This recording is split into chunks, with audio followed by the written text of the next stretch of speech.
Hello everybody and welcome back to the channel. Today we're going to be doing a bit of a different video and I'm going to be talking about Black Ops Cold War guns in real life. Today we're going to be looking at the primary weapons in the game, and in my next episode of this we're going to be looking at the secondaries.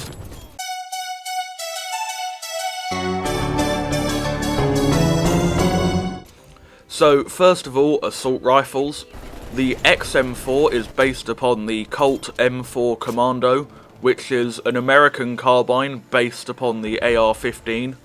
The Commando was first produced in 1965 as a more compact version of the rather sizable M16. It was noted for its proficiency in close quarters combat. The AK-47 is of course the AK-47, although the in-game model looks more like an AKM to me, which can be seen by looking at the sloped muzzle. The AK-47 is the world's most popular rifle and is used all over the world by militaries, civilians and militias.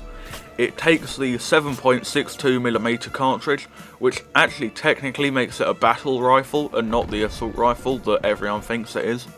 The Krieg 6 is based on the AK-5, which despite the name has nothing to do with the Kalashnikov family of assault rifles. AK stands for Automat Carbine, which is Swedish for automatic carbine. The AK-5 has been the standard Swedish service rifle since 1985, and the handguard and charging handle are excessively large on the AK-5 to ensure ease of use while wearing thick winter gloves. The QBZ-95, also known as the Type 95 rifle, is a Chinese assault rifle chambered for the 5.8mm cartridge. It is the standard issue rifle for the Chinese military, and several variants have been produced, including a light support weapon version and an export version chambered in 5.56mm ammunition and known as the QBZ-97.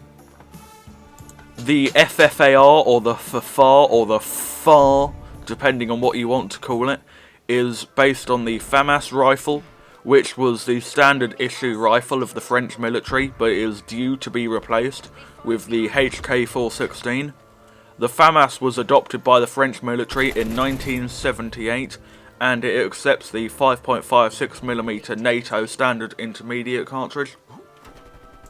Designed by the men responsible for the GP-25 underbarrel grenade launcher, the Groza is a Russian bullpup assault rifle.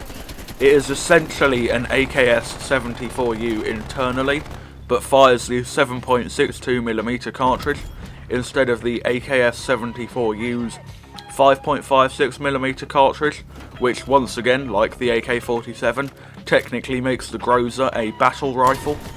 The H&K MP5 is one of the most successful weapons ever created. Firing 9mm ammunition, the MP5 has been used by 40 nations for military and special forces use. The MP5 was most notably used by the SAS during the Iranian embassy siege of 1980, where the SAS absolutely wiped the floor in terms of special forces operations. The MP5 has spawned a huge number of variants, including the MP5SD, a silenced version, and the MP5K, a compact version. The Milano SMG is based upon the Sokimi, I've probably pronounced that wrong, Type 821 SMG, which is the Italian improvement of the famous IMI Uzi. Sokimi were active in the railway sector for several years before joining forces with Italian weapons company Franchi to make a series of assault rifles, and of course the Type 821. The AKS-74U is based upon the AK-74 assault rifle, which was essentially an AKM chambered for 5.56mm ammunition. The AKS-74U is a smaller version of the AK-74, with metal folding stock, short barrel and flash hider. There is some debate over whether the gun is a submachine gun or an assault rifle, seeing as it's mostly used as an SMG and is a similar size to one, but takes the 5.56mm ammunition, which is assault rifle sized. The KSP-45 seems to be an entirely fictional design. It shares its name with the Kulsprut pistol M45, but is evidently not based upon it in form or function. The name is also similar to the UMP-45, which is a H&K submachine gun designed as a replacement for the MP5. To further back this up, Kuhn & Schmidt can be seen on the side of the gun, which sounds like a Heckler & Koch ripoff to me. The KSP looks a bit like the UMP2 if you squint and stand at the other end of the room and don't know what a UMP-45 looks like. However, the UMP doesn't have a 3-round burst feature like the KSP, although it does, however, have a 2-round burst feature. So, all in all, the KSP-45 is not based off the UMP-45, and what I've just said there was a load of waffle. The Bullfrog is based on the PP-19 Bison, a submachine gun designed by the son of the designer of the AK-47 and the son of the designer of the SVD rifle, more popularly known as the Dragunov. It fires using a large capacity helical magazine holding 53 rounds in real life and 50 rounds in game.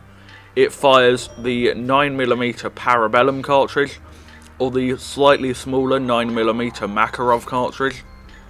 The MAC-10 is an American submachine gun designed by Gordon Ingram in 1964. The barrel is threaded as to allow the fitting of a silencer, aiding in stealth operations.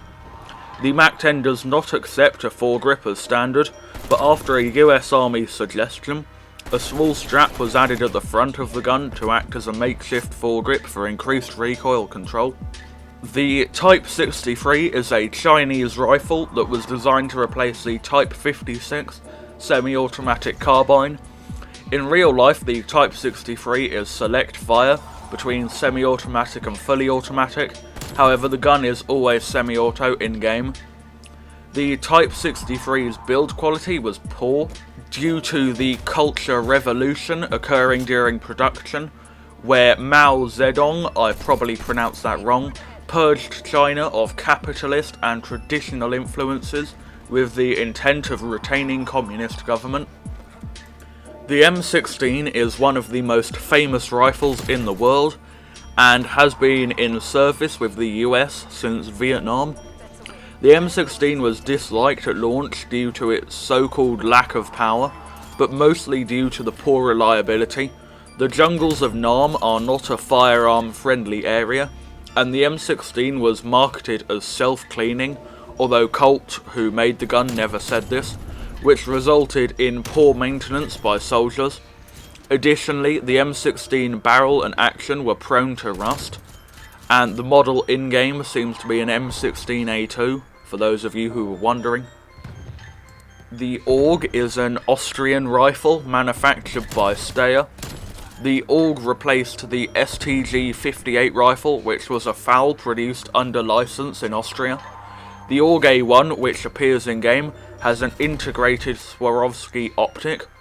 Several variations exist, including the AUG H-Bar, a heavy barrel variant intended to serve the role of a saw, and the AUG Police, a 9mm variant designed for police use. The DMR-14 is based on the M14, which, despite being excellent in-game, is a god-awful weapon in real life. The Yanks spent millions of dollars and 12 years making a new rifle after World War II, and all they had to show at the end was a slightly improved M1 Garand. The M14 was supposed to replace the Garand, which it was only slightly better than, the BAR, even though it was too light to be an LMG, and the M1 Thompson submachine gun, even though it was blatantly obvious the M14 was useless in close quarters. To make matters worse, the US was the only NATO country who didn't accept either the FAL or G3. The FAL was trialled as the US service rifle, but tests were rigged in the M14's favour, and the poor FAL never stood a chance. The M14 was discontinued shortly afterwards and replaced with the equally dreadful Mark I M16. The Stoner 63 was designed by Eugene Stoner in 1961. The idea was that it would be a totally modular weapon platform which could be modified in the field depending on what was needed for the gun that day. The Stoner could be configured into an assault rifle, carbine, LMG or SAW. The Stoner wasn't widely adopted and was used a bit in Vietnam before falling into obscurity. The weapon in game seems to be the commando configuration of the Stoner 63. The RPD is a Russian light machine gun that entered production in 1943 and stayed in production until 1960 when it was replaced by the PKM. The RPD uses the 7.62mm cartridge and is widely considered to be way ahead of its time. It would be at least another 20 years before the Western world developed a competitor, and when they did, it was a heavily flawed M60. Which is an excellent segue into our next weapon, the M60. The gun's internals are based on the MG42 machine gun, which was one of the greatest weapons of World War II. It's a belt-fed suppressive fire LMG that saw action in Vietnam as well as seeing limited use in Operation Desert Storm. The gun was issued with 2 barrels in most situations due to its suppressive fire role. The Pellington 703 is based on the Remington 700 sniper rifle. The R700 is an American sniper rifle that has provided the basis for both the M24 series and the M40 series of sniper rifles. The weapon was first produced in 1962 and can feed a variety of calibers including .308 Winchester, 30-06 Springfield and .338 Lapua Magnum. The LW3 Tundra is based on the Accuracy International Arctic Warfare series of rifles, which are perhaps the best sniper rifles ever made. The weapon provides sub-minute of angle accuracy on a consistent basis. It has a large number of different variations, including the AWM chambered for .338 Lapua Magnum, and the AW50 chambered for 50 cal, the AWS with integrated silencer and folding stock.